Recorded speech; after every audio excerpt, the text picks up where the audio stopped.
Hello students, how are you all? I hope you are all doing good. So today's topic is electrolysis. Basically, if we talk about electrolysis, so electrolysis is made up of two words, electro and lysis. Electro, as the name suggests, means electric current. And if we talk about lysis, then it is basically the breakdown. But breakdown of what? Breakdown of electric current, is it? It is actually a chemical change. Actually breakdown में बेटा क्या होता है कि for example if we have this stick or you can say it's a pen, तो जब हम इस पेन को ब्रेक डाउन करते हैं तो हमारे पास एक न्यू मटेरियल हमें मिलता है with this portion and this portion. तो इसमें क्या हुआ, इसने एक चेंज अकर किया है, इसमें एक चेंज आया है. दैट मीन्स ये जो ब्रेक डाउन हुआ है, ये ब्रेक डाउन किस लिए हो रहा है? ये ब्रेक डाउन हो रहा है एक केमिकल चेंज लाने के लिए. So electrolysis is the process of causing a chemical change in a solution.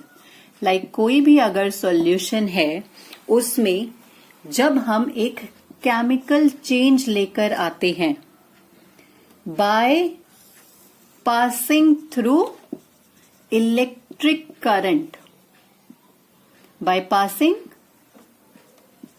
electric current is known as electrolysis.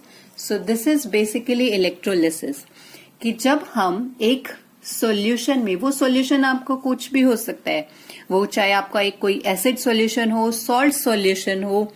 Like अभी हम इसको करेंगे with the help of an example कि हम कैसे किसी भी सॉल्यूशन में बाय पासिंग इलेक्ट्रिक करंट उसमें एक केमिकल चेंज ला सकते हैं. अब अगर हम नॉर्मल इस केमिकल चेंज की बात करें तो ये केमिकल चेंज हमें कैसे पता चलता है कि भाई इस पर्टिकुलर सॉल्यूशन में कोई केमिकल चेंज हुआ है. सो केमिकल चेंज बेटा जो होता है वो होता है लाइक फॉर एग्जांपल उसमें कोई बबल फॉर्मेशन हो गई हो,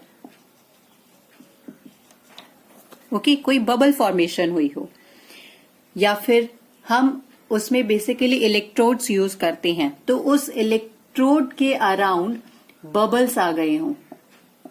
so basically this is bubble formation. या फिर जो हमने सॉल्यूशन लिया है उसमें कोई कलर चेंज हुआ हो, अकरेंस ऑफ एनी कलर, कोई भी कलर चेंज हुआ हो. या फिर थर्ड जो हमारा आता है कि भाई वो केमिकल चेंज किस किस तरह से हुआ है, तो वो केमिकल चेंज हमारा आता है जब कोई भी एक मेटल डिपॉजिट हुआ हो. That means a metal get deposited at the negative electrode. So या फिर कोई एक मेटल डिपॉजिट होता है. अभी will see this with the help of an example. So before experiment, let's see the terms which are included in the experiment. So किसी भी experiment को करने से पहले उसमें कुछ terms बेटा आती हैं. वो terms for example हम सबसे पहले लेते हैं electrodes. अब what are electrodes? Electrodes होते क्या हैं? लाइक फॉर एग्जाम्पल हमने एक सॉल्यूशन लिया, ये सॉल्यूशन में हमने इलेक्ट्रोड्स को डिप करना होता है. So these are basically made up of copper. These are basically made up of copper wires और you can say thick copper wires. तो ये जो इलेक्ट्रोड्स होती हैं वो थिक कॉपर वायर्स की बनी होती हैं. यही इलेक्ट्रोड्स हमारे कनेक्टेड होती हैं negative and positive terminal of the battery से। हमारी जो बैटरी हम यूज करते हैं सॉल्यूशन में, लाइक जो इलेक्ट्रिक करंट को पास करेगी, तो उसी के नेगेटिव और पॉजिटिव टर्मिनल से हमारी ये इलेक्ट्रोड्स कनेक्टेड होती हैं। तो जो हमारा नेगेटिव टर्मिनल बैटरी का आएगा बेटा, that is known as cathode. You can say negative terminal और you can say cathode. So this is negative terminal of the battery. And if we talk about positive terminal, so this is known as anode. This is known as anode. Now the next term is electrolyte. So electrolyte, it is the solution which contains the electrodes. तो अब हमने इसमें जो solution लिया है, this solution is known as electrolyte, क्योंकि इसी solution में क्या डिप है, हमारी इलेक्ट्रोड्स भी डिप हैं। So basically the solution which contains the electrodes and conduct current through itself, क्योंकि ये इसमें से करंट पास ऑन कर रहा है with the help of positive and negative terminal of the electrodes. So this solution is known as electrolyte. And the next term we have is voltmeter. So voltmeter हमारा क्या आ जाएगा? Voltmeter basically this whole container. This whole container is voltmeter. So the container carrying the electrolyte along with the electrode is known as voltmeter. So voltmeter हमारा क्या आ गया? Electrolyte plus electrodes. So the container carrying the electrolyte with electrode is known as voltmeter. So basically these are terms which are included in our experiment, जिसकी help से आप पूरा complete समझ पाओगे कि इलेक्ट्रोलिसिस होता क्या है. First is electrodes, which is made up of thick copper wires. Then we have negative and positive terminals, which are known as cathode and anode respectively. And we have electrolyte, which is the solution, contains electrodes in it. And the next is voltmeter, which is the container itself, which contains electrolytes and the electrodes. So let's now start with the experiment part. So in this, what we have to take? We have to take 4 dry cells like the battery, which are connected to each other, and 2 electrodes. That means which are made up of thick copper wires. Let's say this is the positive electrode and this is negative electrode, which is cathode, and this one is anode. These are dry cell 1, 2, 3 and 4. Okay, now what we have is we have a beaker. Okay, and in this beaker we have a solution, and this solution is what? This solution is basically a solution of wheat flour. Like just mix 2 tablespoons of wheat flour in water and the paste is ready. So this is wheat flour paste. Now what we have to do is we have to dip these in this solution. Okay. this solution. Now dip this negative terminal also in this solution.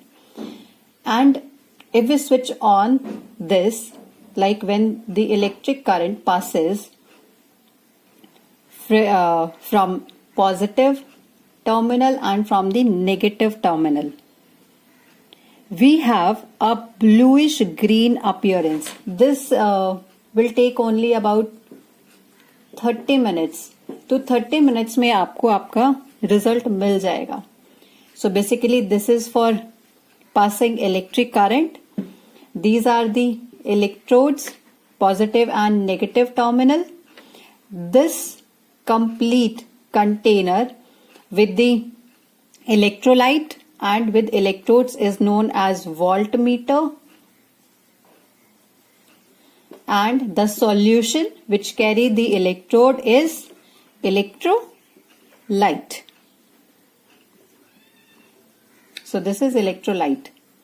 So जब हमने इसमें 30 minutes के लिए electric current को pass on कर दिया तो हमने देखा कि भाई जो नेगेटिव वाला साइड था ना, हमारा कैथोड वाला साइड, इस नेगेटिव टर्मिनल पर यहां पर कुछ ब्लूइश ग्रीन अपीयरेंस हमें शो हुआ है.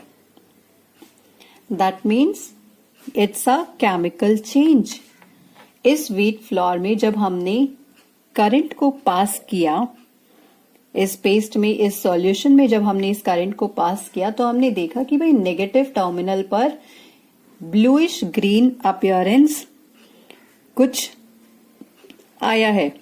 That means this change of color, this change in color of the wheat flour paste is due to a chemical change. So it's a chemical change which is caused in it due to the passage of electric current in it. Is it clear, everybody? So if you have any doubt, you can just comment down. So this is our experiment. So from this we have already learned about the electrolysis. कि electrolysis हमें कब पता चलेगा कि भाई वो होगा, तो या तो कोई gas bubbles, not gas bubbles, okay gas bubbles भी हो सकता है वैसे, गैस बबल्स, या फिर सिर्फ बबल्स की फॉर्मेशन हो, या फिर कोई कलर चेंज आए सॉल्यूशन में, और द थर्ड वन इज जब कोई मेटल डिपॉजिट होगा. देन इट मीन्स कि हमारे इस जो हमने एक्सपेरिमेंट किया है वो करेक्ट है for the purpose of electrolysis, कि भाई इसमें कुछ ना कोई चेंज आया है. So from all these 3 points we get to know about the chemical change, कि भाई केमिकल चेंज भी होता है. And this is the property of electric current, क्योंकि इलेक्ट्रिक करंट की हमारे पास इलेक्ट्रिसिटी की 3 प्रॉपर्टी होती हैं: heating effect, magnetic effect, and this one is chemical effect. So this is for chemical effect. Now if we talk about the applications of electrolysis, so we know that कि भाई जो discovery की थी electrolysis की, वो की थी John Wilhelm ने. जॉन विल्हेम ने, इन्होंने देखा था कि भाई इलेक्ट्रोलिसिस कुछ होता है, और अगर हम इलेक्ट्रोलिसिस की एप्लीकेशंस की बात करें कि भाई इसको हम इलेक्ट्रोलिसिस को हम कहाँ कहाँ पर यूज कर सकते हैं, तो एप्लीकेशन की हम बात करें तो हम इसको रिफाइनिंग में यूज कर सकते हैं. रिफाइनिंग मीन्स कि हम किसी भी इम्प्योर मेटल से उसके प्योर ओर्स को रिफाइन करते हैं, सेपरेट करते हैं. या फिर हम यूज कर सकते हैं इसको एक्सट्रैक्शन में, extraction of metals from their ores, metals को भी एक्सट्रैक्ट करने में. और हम इसको यूज कर सकते हैं इलेक्ट्रोप्लेटिंग में, which is most common nowadays. So electroplating is most important, जो हम आजकल बहुत ज्यादा यूज कर रहे हैं. So these 3 are the applications of electrolysis and this is the experiment.